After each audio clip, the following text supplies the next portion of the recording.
Aaron, you know what I'm going to ask you to do, brother. You know what's going to happen. Can you Two, please? 2 in 2 weeks. This is a very unusual feeling.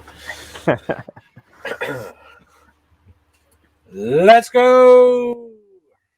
And with that, welcome to Albion Obsessed. We come to you on the back of another win in North London. North London is ours, ladies and gentlemen.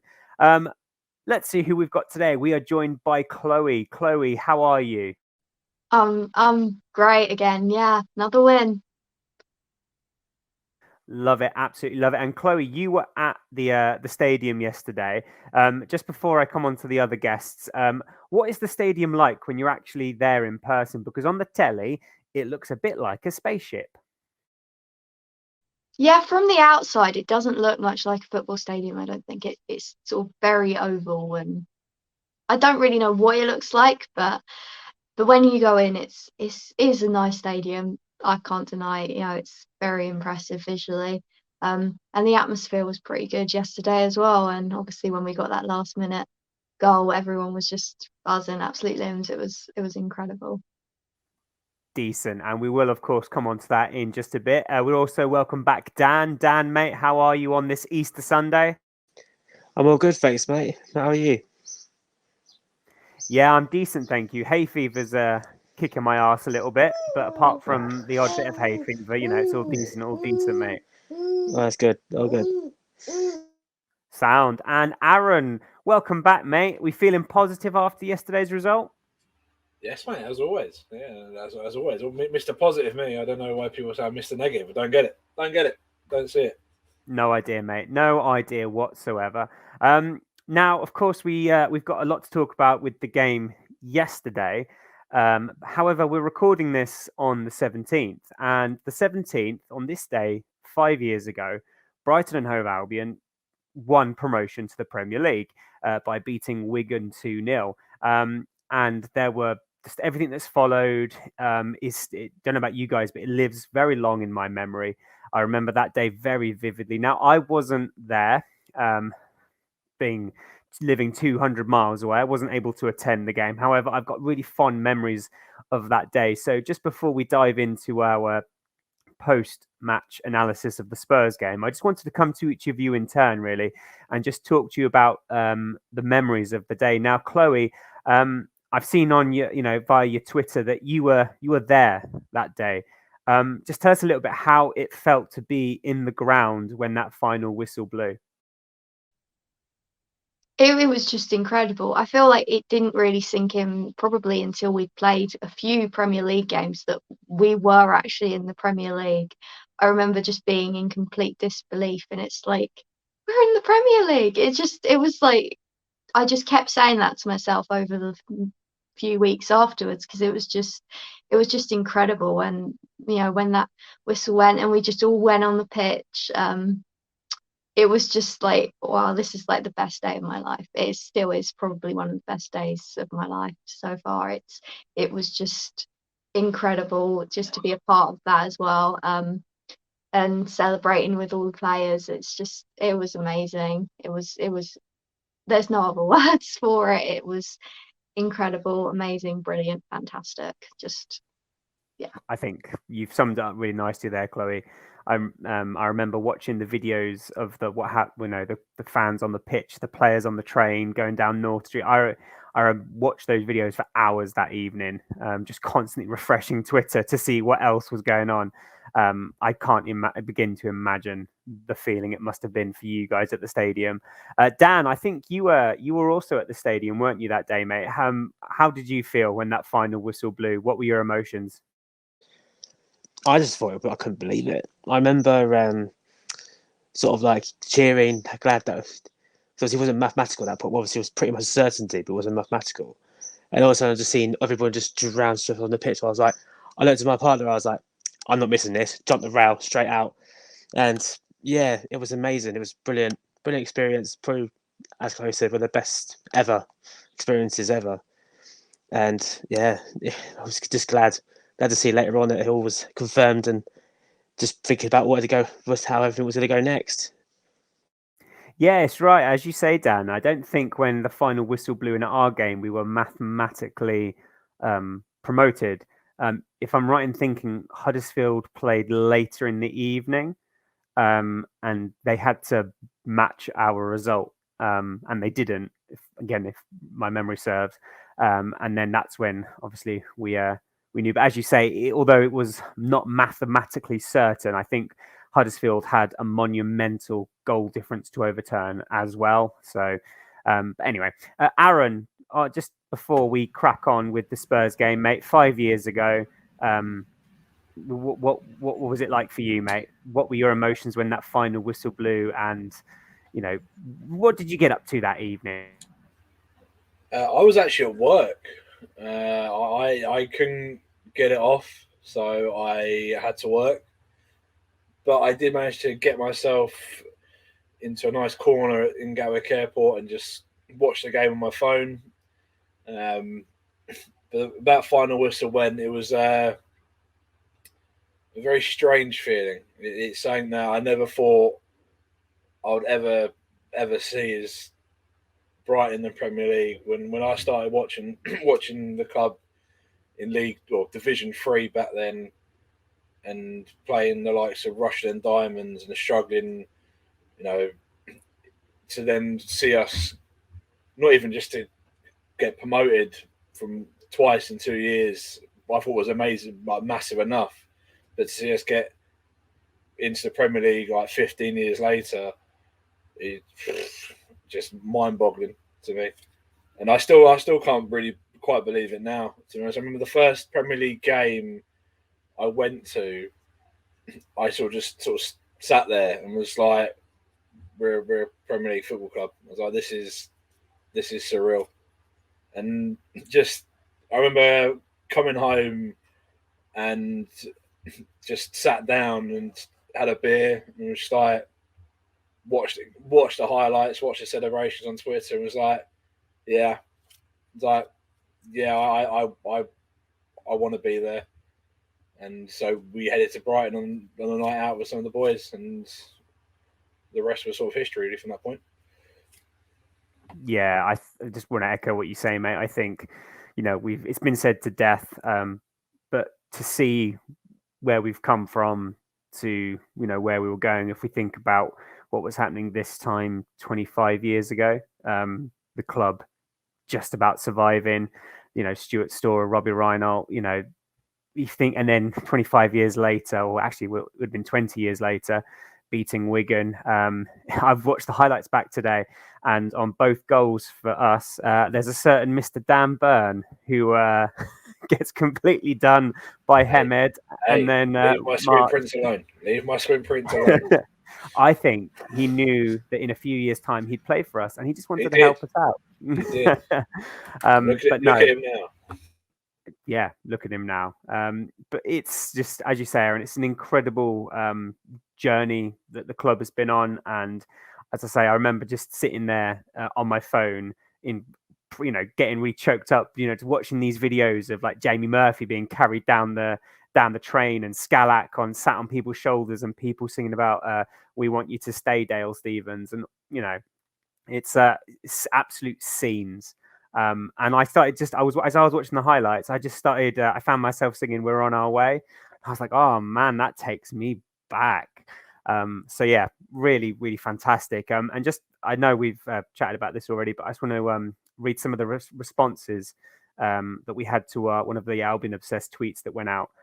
So earlier today, Joe tweeted, "What are your overriding memories from a day filled with nothing but joy?" Obviously referencing the Wigan game. So I'm just going to read some of the responses out. So Cam, who's been on the pod before, she sent a picture of her and Dale Stevens in, saying that one of her highlights was meeting Dale Stevens whilst she was a bit inebriated, and are begging him to stay.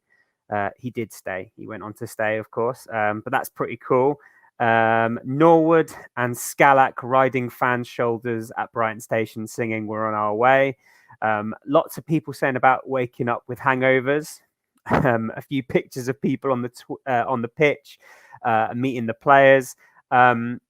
And it's just, you look at all these responses and these replies, and I think what I love absolutely love is just the fan player interaction. The players knew what it meant to us fans, and it meant a lot to them. I remember Dunkey. I say remember, I wasn't obviously there, but I remember seeing videos of Dunkey basically on the pitch in his pants, getting chased because people wanted his shorts. So yeah, just some absolute fantastic scenes from that day 5 years ago. And it's been one hell of a journey since then. And what better way to celebrate 5 years of being promoted than beating one of the big six in Tottenham Hotspur yesterday? So just before we dive into the game itself, it's become a bit of a ritual of mine to look at the formation that was set out and playing that sort of guess who's playing where game. Now, me and you, Aaron, on the group chat, we saw the lineup, and it's neither of us were particularly happy with what we saw, I think.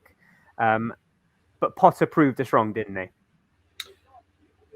Yeah, I think so. I don't think I was disappointed with the lineup. I was just a bit surprised there was no striker, really. When you're playing team, top six teams, you'd sort of expect it to be at least a striker. But again, Potter knew what he was doing. The players knew the exact game plan to play out. They worked it to a T, and look what happened. I think I said last week, when we start doubting or trying to figure out what goes through Potter's head, it just no one will understand other than him and the players, and it's proven that last 2 weeks. You have a certain game plan, you execute it to perfection, you get 3 points. Simple. If only it was that simple, but and I think bringing Lamptey in for Welbeck, I think was probably not the obvious change. I would have. I don't know. You would have to bring Lamptey in personally. Anyway, that's my opinion. But who would you take out? And Welbeck wouldn't have been the name on the list I'd have taken out. But again, I was proven wrong. I think Tom would agree with me.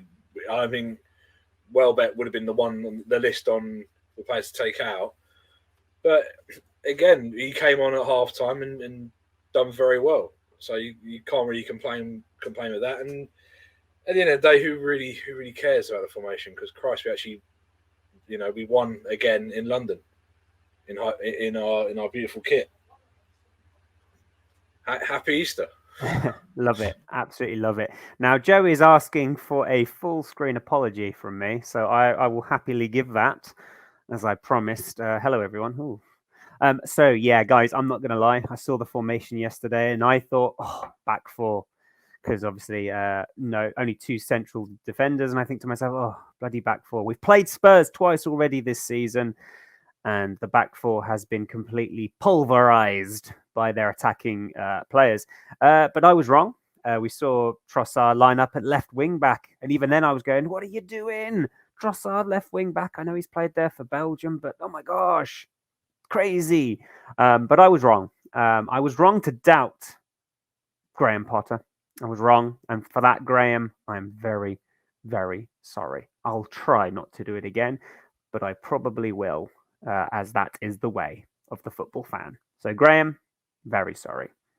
So there we go. Orcs. But one thing I will just say, Chloe, I'll come to you for this one. Were you surprised by the lack of striker? Recognised forward, as it were, on the pitch for the first half yesterday? Or were you quietly confident that Graham knew what he was doing? Yeah, I did sort of think, okay, I second guessed the lineup against Arsenal, and you know what, he did know what he was doing. And I also remembered, I think it was when we played Liverpool and we didn't play a striker, we had Trossard up front, and it obviously worked then. That was one of the best performances this season, and we got a point at Anfield. But yeah, so I was sort of thinking, okay, well, that's another big six club. I'm not sure Spurs are quite as good as Liverpool are, but it obviously did work. And I think he had to bring Weppel off at half time for Welbeck, really, because he probably would have ended up getting himself sent off, and no one wants to see that. So yeah, and obviously he was involved in setting up the goal. So Yeah. I think it worked. He knew what he was doing, obviously, and I did have a bit more trust in him after last week.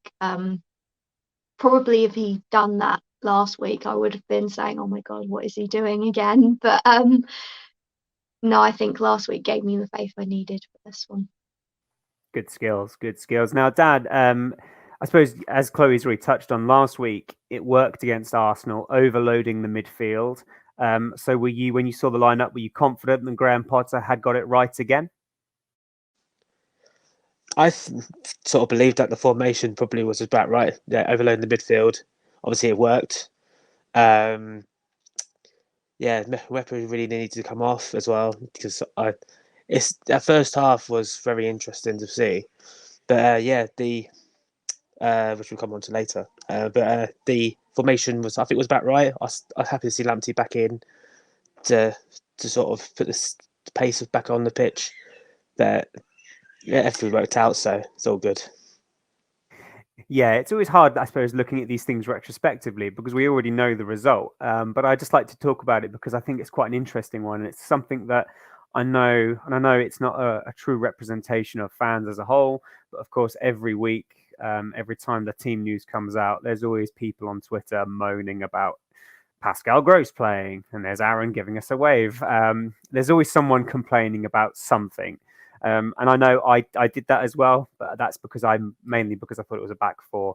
I was wrong. And so all those people moaning. So let's get into it. Let's talk about that first half then, because it was a first half not without a few bits of controversy, which we'll come on to in a minute. But before we dive into that, I just wanted to talk about the game plan.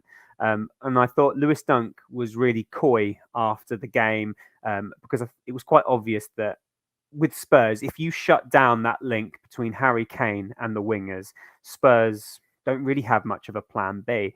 Now, Aaron, I don't know about what you saw of it, but I saw yesterday Lewis Dunk and Basuma absolutely pocket Harry Kane, and it made Spurs, they didn't know what to do. They didn't know how to handle it. What was your view on Dunk and Basuma's role in nullifying Mr. Harry Kane? Yeah, I think the roles they played, sort of, especially when you're playing teams like Tottenham, like you said, who have such fantastic link-up play from Kane out to Kulusevski and Son. If you nullify Kane, they get scared. They look like a bang average team. They don't know what to do, and that's exactly what Duncan Basuma did. And you barely saw Harry Kane the whole entire 90 minutes. He barely done anything. And to bear in mind, I think Tottenham scored 34 goals this calendar year, and there's probably more 8 or 9 games in the Premier League this year, and that's a hell of a return. And obviously Harry Kane, as much as I dislike him, is a world class striker. But to keep someone of that quality, not even just him, Son, very quiet. Had one good chance where Trossard done very well to get back and make a great block. But other than that, very quiet. Kane, like I just said, non-existent. But that's because of how well we played and how well. Again, like I said, it's executing the game plan. If you execute it well enough, then you will stop Tottenham playing, and that's exactly what we did. It's absolutely spot on. Yeah, agreed. I think one of the things that Match of the Day did very well on their analysis was they showed that we forced Tottenham to play the way we wanted them to. Now, of course, whenever you watch these games, Dan, like I know you did on the TV, the pundits can't wait to tell you that actually it's because Spurs are playing badly. Do you get frustrated when you hear that, especially when Brighton are playing so well? Is it frustrating to constantly hear the commentators and the pundits say, "Oh yeah, but Spurs are having an off day"? It frustrates me to no end. You just always hear it. It's like, oh, this team played badly. Not never we played better. It's always they played badly. In this case, really, they couldn't really do anything about anything. Like I'm sort of when they had I think it was Dunk at the end of Match of the Day. He was saying, how did you sort out the link between Harry Kane Suddenly it was like, "Well, they'll be telling our secret." It's they knew they have a game plan. They had to stop that link. They did it, and that in the end, Spurs were basically weren't any threat at the end because the biggest threat was cut out of the game completely. So I think in this case, if they want to keep saying that because they're playing so badly, I think sooner or later they were like, "Oh yeah, Brighton played really well, really well." Never. Oh, this team played badly. Yeah, I agree with that, and it was nice to see Chrissy Houghton on Match of the Day, and he said pretty much exactly that. It wasn't Spurs playing badly; it was Brighton were playing very well. And Chloe, would it be fair to say that after perhaps an underwhelming start to the year, the calendar year, that Basuma was back to his best yesterday because he just seemed to be absolutely everywhere. Yeah, he was my man of the match by a mile. He was just on the ball constantly and winning tackles and making blocks. He was just so good. It was like, yes, he's back, and came over to the fans at the end, and they were singing his song, and he was just he did seem back to his usual. I thought he was good against Arsenal. Did he play against Arsenal? Yeah, he was good against Arsenal as well. So it definitely seems like he's gotten back to his best. So maybe some rumours about him being halfway out the door were a bit misconstrued. I want him to sign a new contract. I know it's not going to happen, but I'd love to just keep him forever because he's such a good player. Such a good player. Yeah, when he's on form, he is the best player on the pitch. Yesterday's performance reminded me very much of the Chelsea game where he just ran the midfield. And as you say, Chloe, he was putting in blocks, he was linking up play. There was a fantastic point around 70 minutes where he took on the whole of I say whole, but half the Spurs team and just dribbled through them like they weren't even there. It was a joy to watch Basuma be at his best. Now, he did pick up a booking yesterday. And from what I can remember of the booking, I think it was for back chatting the referee because the Spurs player went down incredibly easily. Who would have thought? And he was really cross, and he got a booking for it. But that means that he misses the next 2 games, I believe, as he's reached 10 bookings this season. So he'll miss the City game and the Southampton game, which is a shame because he does seem to be back to his best. And as you say, Chloe, I really hope he signs a new contract because when he's playing to the best of his ability, he's just a world-class midfielder, in my opinion. So talking of bookings, there was a moment in the first half where Cucurella was putting some pressure on the Tottenham winger, and forgive me if I butcher the pronunciation of his name, Kulusevski, and they're jostling. It's a contact sport, but as the ball gets played away, the Tottenham winger throws the old elbow, and it doesn't make contact. Now, for me, that's violent conduct or an attempt at violent conduct. So for me, that's a straight red card. Chloe, you were there. You were in the ground. Did you see what happened? Was it on the replays at all on the big screens?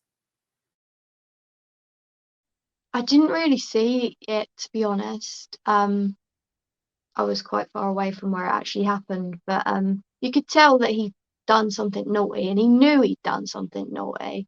And watching the videos back at halftime because it was all over Twitter, and it's like, yeah, that's sending off. He doesn't make contact, but that's intent. He knew what he was doing. If Cucurella had just happened to be like a step forward, he would have elbowed him in the face, and that's not acceptable. The intent was there, which is the important thing for me, and he should have been sent off.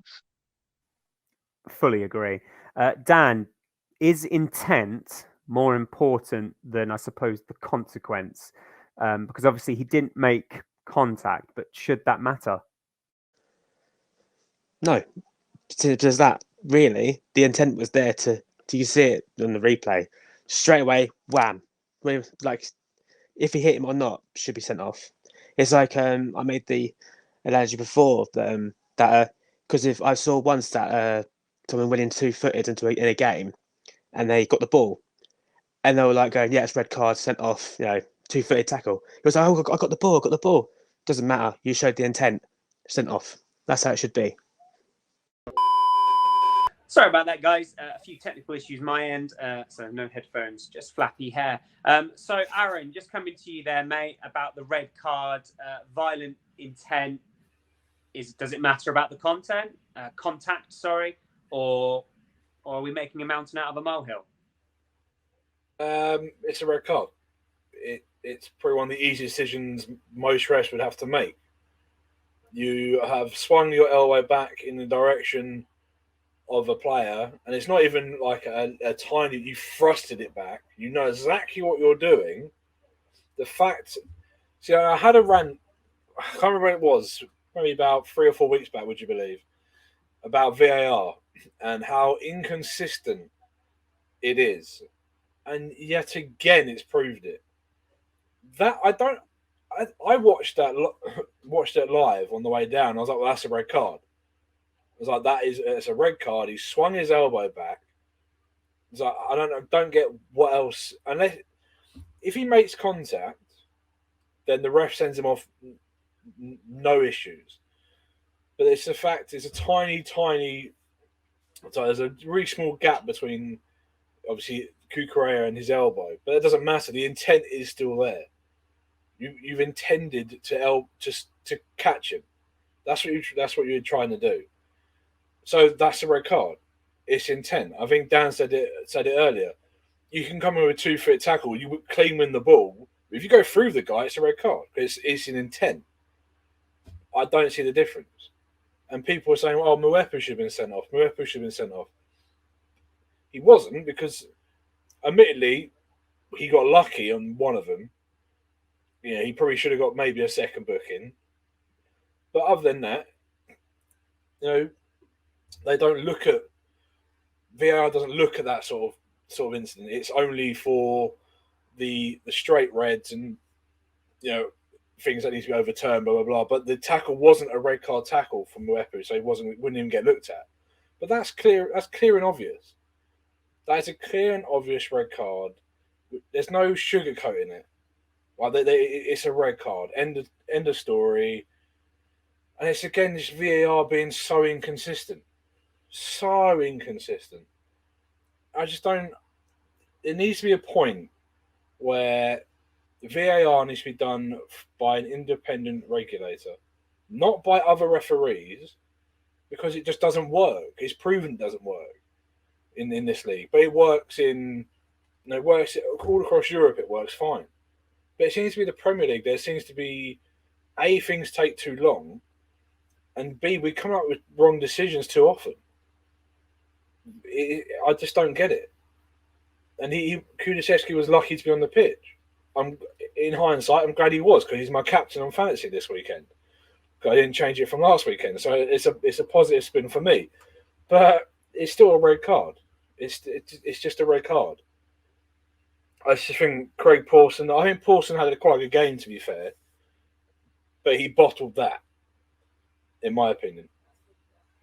Do you think by bottling it, he made a rod for his own back, Aaron, in that's why perhaps Mwepu didn't get a second yellow? Yes, 100%. 100%. Because if he sends Kulusevski off, Mwepu would have gone.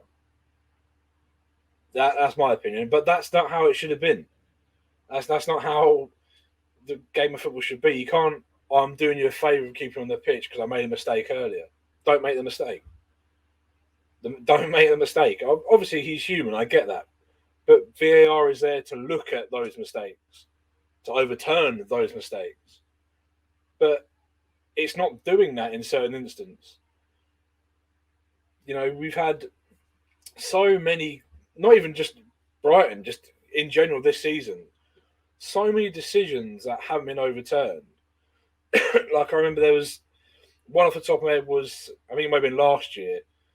Was it last year? Maybe, where MacArthur absolutely smacked the living crap out of Saka from behind. And the ref was like, "Oh yeah, just a booking." I was like, the ball's not even near Saka. He just completely wiped him out. He's like, "Oh yeah, but no, he went for the ball." You blind? I was like, do that on the street, you get done for assault. And it's just stupid things like that. I guess like I'm an AFTV here, but it's Godfrey on Saka when he stamped on Saka's face and got nothing. Just things like that. They're both of them are red cards. It's clear and obvious. Change them. And other teams get decisions.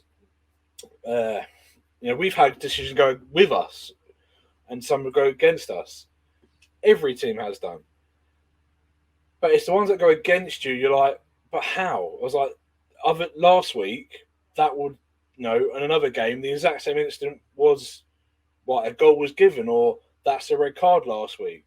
Should be just a straightforward red card, offside, blah, blah, blah, all that nonsense. Instead of 1 week it's this, 1 week it's this. Just, it's not hard. I don't understand why they're making it so complicated. I really don't get it. Yeah, it's that lack of consistency that's really it's really hard to take as a fan. Now, Chloe, just quickly before we move on, do you think that if Cucurella had gone to ground, made more of that, do you think that it would have been a red card? It reminded me a lot of the FA Cup game a few years ago against Man City when Kyle Walker went to Alireza Jahanbakhsh. And Jahanbakhsh, fair play to him, obviously didn't make a meal out of it. And that's probably the reason why Kyle Walker was still on the pitch that day. But do you think that Cucurella should have made more of it? Or do you think Cucurella did the right thing? I mean, you don't want them to make a meal of it. It's like when they're in the box and they don't go down, they try and stay on their feet and try and just get a goal when it's a foul in the box and they don't get the penalty. You don't want players to be play acting in order to get these decisions, and they shouldn't have to. So yeah, I mean, if he had gone to ground, maybe he would have gotten a red card. But yeah, he did the right thing in not making too much of it, and that's what you want to see. You don't want to see players just rolling about for the sake of it. No, I agree. Doing the right thing morally is more important, which something that the Spurs players didn't do, in my opinion, Dan, when they were desperately trying to get Mwepu sent off. I don't know what your view on this was. My own personal opinion was that every time Mwepu put his foot into a challenge, they were going down like a sack of spuds, crowding the ref, going, he needs to go. What was your view on Mwepu? Was he lucky to still be on the pitch at 45 minutes? I think he was was quite lucky to stay on. You see it all the time when the players on a yellow, he's on the pitch. They try and frustrate them, and obviously when they go towards the referee, pressure the referee to make a decision, to sort of get one in their way. But yeah, it's what you see all the time. It happens all the time. So as soon as there's a decision, they go, oh, think about what he's done. He's on a yellow. He should, he should be sent off. But I think it was the right decision to take him off at half time, because it literally was on his last straw. It was like, right, this is it now. If you do it again, you're off. So it was a correct decision to get him off afterwards. Yeah, no arguments from me there. I think that we did create chances in that first half, and I do think we were the better team. Obviously, Mwepu had, I think, 2 shots. One was deflected behind for a corner. The other was comfortable for Lloris. There was Veltman as well. Veltman had a chance. So there was a few chances there. But I think what we really lacked in that first half was perhaps that focal point of attack. And I put on the group chat that after the way that Spurs players had tried to wind Mwepu up quite clearly, trying to get him sent off, I thought bringing Welbeck on instead of Maupay was probably a better decision. Now, I know that Neil has grown hugely as a player and as a person, but I can just imagine the Spurs players trying to wind him up, because he plays on the edge, does our Neil, and that's what makes him such a good player. But Aaron, do you think Welbeck coming on at half-time was the right call? Should it have been, or could it have been Maupay? No, I think Welbeck was probably the right call. I think in that sort of instance, I think it was a bit of a different type of game. I think we would just just needed a little bit of a sort of a bit more of a target man. Weirdly enough, I would say to up top. I think, I think the right call would have been to definitely was to bring on Welbeck. I still would have probably liked to see more play on as well. Not at half time, at some point in the second half. But obviously, it didn't happen. But yeah, I think the right call was made to bring Welbeck on. Yeah, probably you're right, Aaron. A bit more of a target man was Danny Welbeck, and it did work. I think in the second half, it gave us someone to aim for, as it were. There was a few long balls. There was one, I think it might have been Casado, put a ball into the box, and Welbeck had a bit of a heavy touch, and the chance went. Just talking about Moises Casado, Chloe, another fantastic performance from the young Ecuadorian there. I think he's becoming an almost nailed-on starter. Do you agree with that? Yeah, honestly, he just those 2 games he's played, he's just been top class. He did time waste a bit when he was going off the pitch, which was quite funny. But yeah, he's just so sharp, and I just adore him already. He's shooting up my favorite players list. He's probably top 5 now.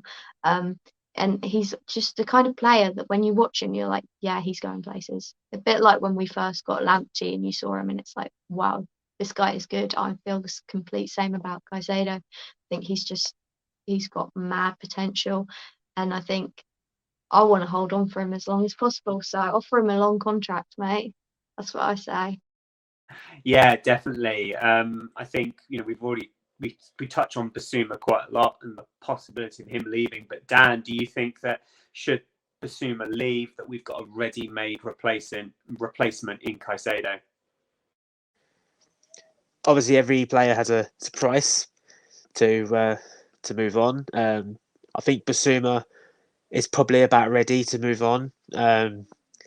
Even though I'd love to see him play longer, but obviously he's definitely ready for that next step. If you get the right amount of money for him, I think Casado could easily slot in his position and do. I think he was doing that really with him. It was sort of like a partnership together.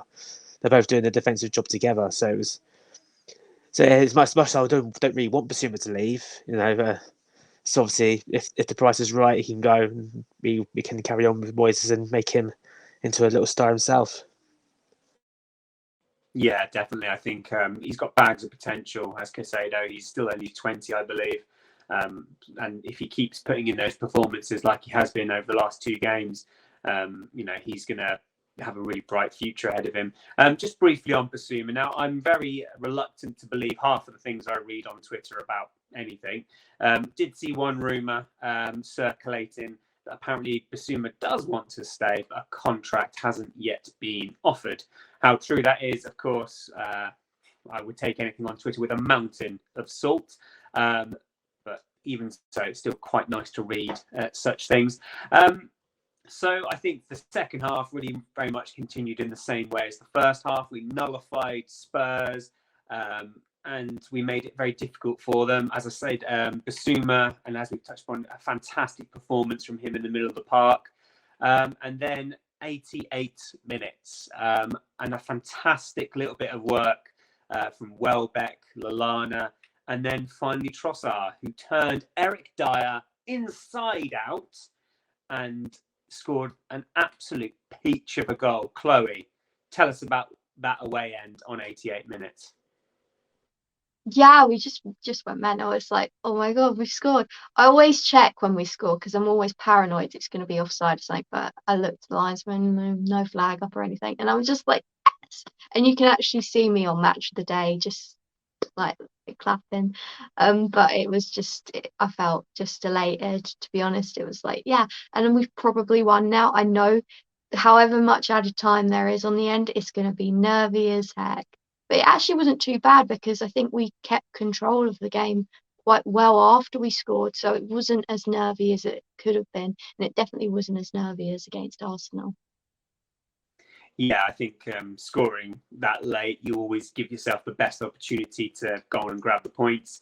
Dan, what did you make of Trossard's goal? Very good.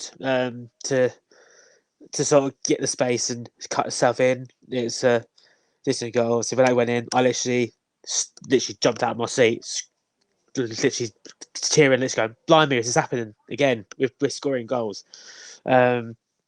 It's a good feeling. He's a decent player, isn't he? I wouldn't want him to go just yet. I think he needs to stay a little bit longer. I don't think we can. He is a good player. He does very well for us. Obviously, he's doing well for us at the moment. Hopefully, this carries on. We need. I think they're desperately now looking at beating our points tally now to cement a top 10 place, which hopefully we can get. So yeah, hopefully we can get that. Fingers crossed, mate. Fingers crossed. Now, I'm not going to lie. I've been quite critical of Trossard's performances. Seems to drift in and out of games a bit too much for my liking. But it has to be said, yesterday's goal was absolutely phenomenal. Now, Aaron, that means that Brighton this season are unbeaten in London in the league. I think that's pretty damn impressive, don't you? Oh yeah, that is really impressive. You know, I was saying to my mate on the way back from Lancing yesterday. I was like, you know, we're unbeaten in London. I was like, that in itself is a hell of an achievement. Like that, you know, when you think of the teams are actually, you know, Arsenal, Chelsea, Tottenham, West Ham, you know, away from home, obviously all away from home, but to get anything from those games themselves is pretty impressive. But then to obviously go to tricky places like Brentford, like Smellhurst, you know, and not to lose. Obviously, we beat Brentford, and obviously we, you know, Guy let it bounce for the goal at Smellhurst. So, you know, we'll just leave that bit in there. But that's the real question. Why people want to know is why did he let it bounce? And to this day, still nobody knows. But yeah, no, it's honestly that's a hell of an achievement. Really is a hell of an achievement, and I think that's probably one of the, if not probably the best achievement we've probably done since being in the Premier League, is to be unbeaten in London. You may think that's a bit of a stupid achievement, but when you think about, like I said, the teams in London, that is impressive. And I don't think many teams can say they've done that. Not in their first 5 years of being a Premier League team. The likes of, you know, United and all that lot, and all the bigger boring teams. You know, they'll do it regularly. But for us, that's like I said, a hell of an achievement. We should be proud of that. It's just in itself. Yeah, 100%. And I think, you know, when you compare the squads of the likes of Chelsea, Arsenal, and Spurs, perhaps in particular, you know, they've got some fantastic individual players in there. So to come away in the season not having lost a single game in London is a hell of an achievement. And I would put yesterday's performance up there with one of the best that I've seen us do this season. Now, it might not have been a goal fest, of course, but if you want to talk about control and completely nullifying world-class players like Harry Kane, like Son, you know, we did that expertly. And I think, you know, Graham Potter was very complimentary of the players after the game, and Dunk was obviously very complimentary of the tactics, and it just worked. So for me, it's up there with the Chelsea game in terms of just how well I thought we did. So just to wrap up our Spurs analysis, then I'm just going to come to each of you in turn and ask for your player of the match. Chloe, you've already said yours, Bissouma. Do you just want to tell us a bit more about why Biz caught your eye yesterday? He was just up to his previous top class self. He just was winning everything. Good link up play, bringing the ball forward. He was just, as good as he can be. And he was brilliant. No arguments there. How about you, Dan? Who was your player of the match? I have to agree. Bissouma, he was all over the pitch. He made sure that Harry Kane and Son didn't have much to do. The game plan worked to perfection. So definitely Bissouma. And Aaron, who was your player of the match yesterday? I think they called it in bingo terms a full house. It would have to be Bissouma as well. I think that performance was just peak Basuma. It was fantastic. It's just what he does, and what we know he can do, which we haven't seen for a while. But that was special. That really was. Yeah, one hell of a performance from Basuma. And yeah, I'm going to make it a full house as well. Basuma, my player of the match, with honourable mentions to Caicedo again. And also, I thought Dunk had a really good game as well. I thought Dunky was fantastic. Real captain's performance from Lewis there. So, fantastic games against Arsenal and Spurs, respectively. And now it's just a small matter of Man City on Wednesday. Now, we've had two fantastic results. Chloe, can we do the unthinkable? Can we disrupt Man City's title charge?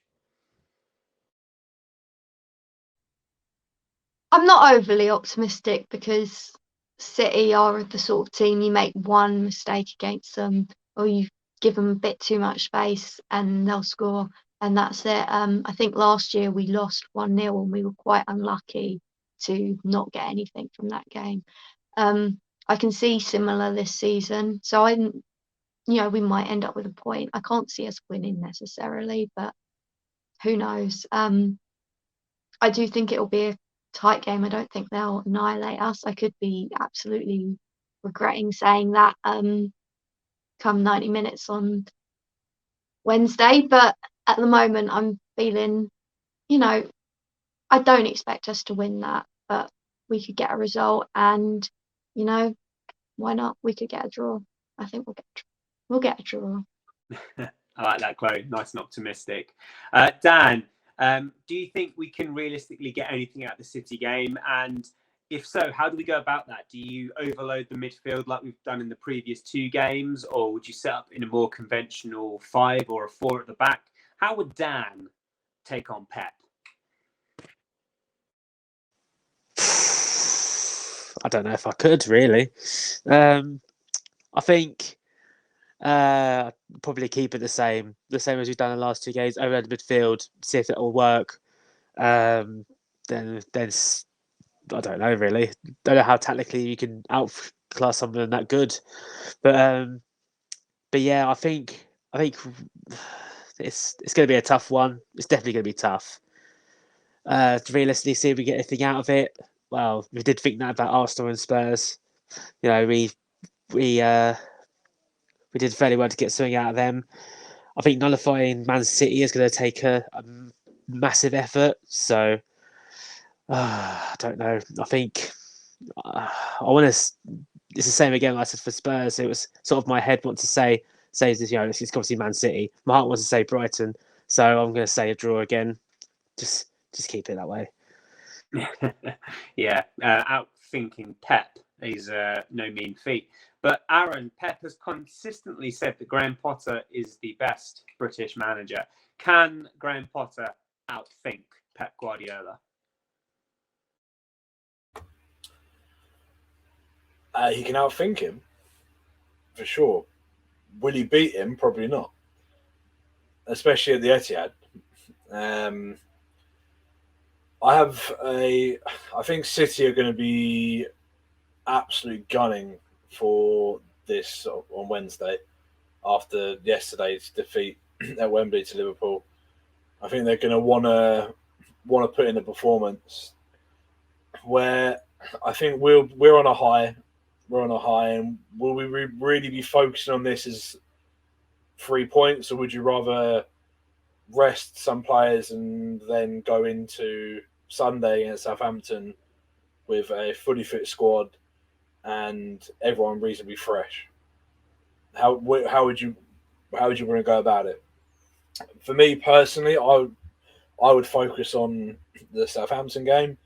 This is going to be a free hit, but then again, Arsenal was a free. Well, Tottenham was a free hit, really, because they've been in such fantastic goal scoring form.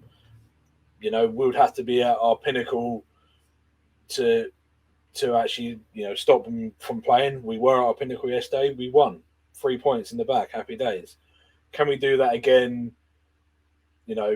On Wednesday, I think we would have to be at our pinnacle and that little bit more to stop a world-class City team. but I don't think we probably will. Obviously, they're going for the title. They want trophies. You know, it's going to be a massive, massive task.